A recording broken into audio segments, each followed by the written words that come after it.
Omid Reza had survived 3 wars, 2 assassination attempts, and a decade in the Quds force, but it was a quiet afternoon in Damascus that finally ended him. Standing beside General Khosrow Vahidi in the heart of the Iranian Consulate, neither man knew they were minutes away from a precision strike that would send shockwaves across the Middle East and ignite a chain of secrets, betrayal, and silent warfare unlike anything seen before. Omid Reza had only just arrived in Damascus 2 days before the explosion. An intelligence officer with the IRGC's elite Quds force, his mission was simple: coordinate logistics between Iranian-backed militias operating in Syria. The Iranian Consulate, a walled compound nestled in one of the quieter quarters of the capital, was considered a safe zone, untouchable, even in a city often caught in the crossfire of regional tensions. At precisely 4:46 p.m., just as evening prayers were concluding, a blinding white flash lit up the Damascus skyline.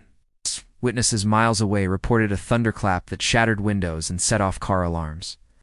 Within seconds, the consulate building was reduced to rubble. Smoke, fire, and dust billowed into the air. 16 people, including senior IRGC officers, were confirmed dead. Among them was Reza.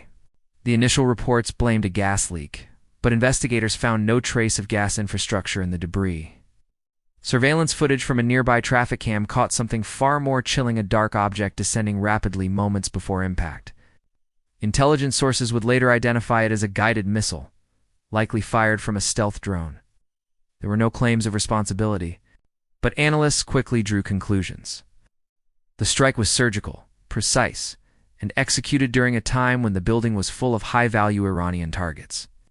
The sophistication suggested one actor: Israel. Still, Israeli officials neither confirmed nor denied involvement. What few knew was that Reza had been carrying a briefcase containing classified communications between Iran and Hezbollah.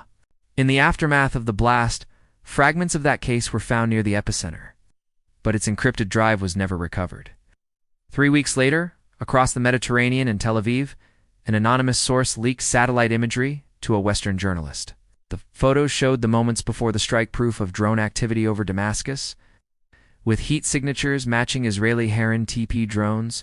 The leak sent shockwaves through diplomatic circles, triggering a wave of cyber attacks and retaliatory threats. In Tehran, funerals turned into protests. In Damascus, consulates were fortified like war bunkers. But in the shadows, intelligence agencies scrambled not just to prevent the next strike but to uncover who betrayed the IRGC from within.